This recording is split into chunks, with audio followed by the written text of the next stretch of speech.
Welcome to Apoorva's Nalabagam. இன்றைக்கி நம்ம நல்லா சுவையான பீட்ரூட் பொரியல் தான் எப்படி பண்ணுறதுன்னு பார்க்க போகிறோம். நிறைய பேருக்கு காய்கறிகள் சாப்பிட பிடிக்காது. அந்த மாதிரி உள்ளவங்க கூட இந்த மாதிரி செய்து கொடுங்க, ரொம்ப டேஸ்ட்டாக இருக்கும், விருப்பமாகவே சாப்பிடுவாங்க. வாங்க இப்போ எப்படி பண்ணலான்னு பார்க்கலாம். பீட்ரூட் பொரியல் பண்ணுறதுக்கு அடுப்பில் ஒரு கல்கத்தா கடாய் போட்டிருக்கேன். இப்போ இந்த கடாய் கூட பார்த்திங்கன்னா நம்மக்கிட்ட இண்டாலியமில் சப்பாத்தி உருட்டுற மனை, மிளகு சீரகம் இடிக்கிற இடி உரல், அது கூடவே பார்த்திங்கன்னா இண்டாலியமில் தோசைக்கல், புடி உள்ளது புடி இல்லாதது ரெண்டுமே நம்மக்கிட்ட சேலுக்கு அவைலபிளாக இருக்குது.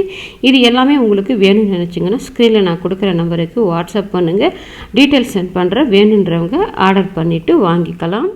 இப்போ கடாயில் 1 டேபிள் ஸ்பூன் அளவுக்கு எண்ணெய் சேர்த்துட்டு, எண்ணெய் காஞ்ச பிறகு தாளிக்கிறதுக்கு இதில் 1 ஸ்பூன் கடுகு சேர்த்துக்கோங்க.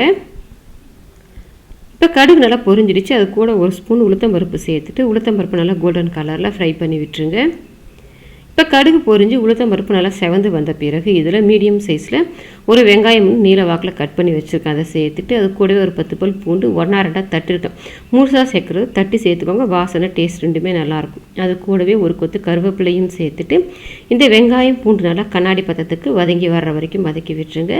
இப்போ வெங்காயம் கண்ணாடி பதத்துக்கு வதங்கி வந்துருச்சு. இப்போ இதில் நான் 300 கிராம் அளவுக்கு பீட்ரூட் நல்லா பொடியை கட் பண்ணிவிட்டு வச்சுருக்கிறேன், அதை சேர்த்துக்கோங்க. அது கூடவே இந்த பொரியலுக்கு தேவையான அளவுக்கு உப்பு சேர்த்துட்டு எல்லாம் ஒன்றா சேர்ந்து வர்ற மாதிரி நல்லா கலந்து விட்டுருங்க.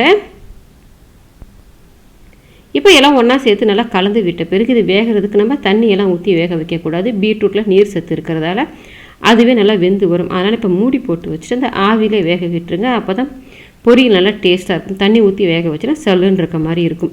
இப்போ நம்ம மூடி வச்சுட்டு அப்படியே விடாமல் இடையில ஒரு 2-3 டைம் எடுத்து கலந்து விட்டு, நம்ம தண்ணி ஊற்றி வேக வைக்கிற அப்படியே வேக வைக்கிறதா சமயத்தில் அடி பிடிச்சிடும்.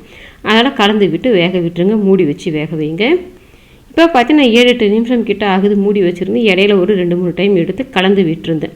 இப்போ பார்க்கும்போதே உங்களுக்கு தெரியும் காய் நல்லா வெந்து சுருங்கி வந்திருக்கு பாருங்கள், நம்ம சேர்த்ததை விட குறைவாயிடுச்சு.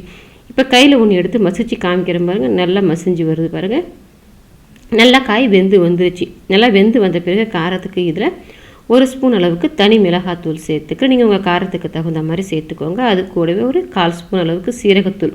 காய் நல்லா வெந்த பிறகு தான் நம்ம மிளகாத்தூள் சேர்க்கணும். இப்போ சேர்த்துட்டு அந்த மிளகாத்தூளோட பச்சை வாசனை போகிறதுக்கு ஒரு 5 நிமிஷம் அடுப்பை சிம்மில் வச்சு நல்லா கலந்து விட்டுருங்க. அப்போ தான் பச்சை வாசனை போயிட்டு இந்த காரம் நல்லா அந்த பொரியலில் ஏறி வரும்.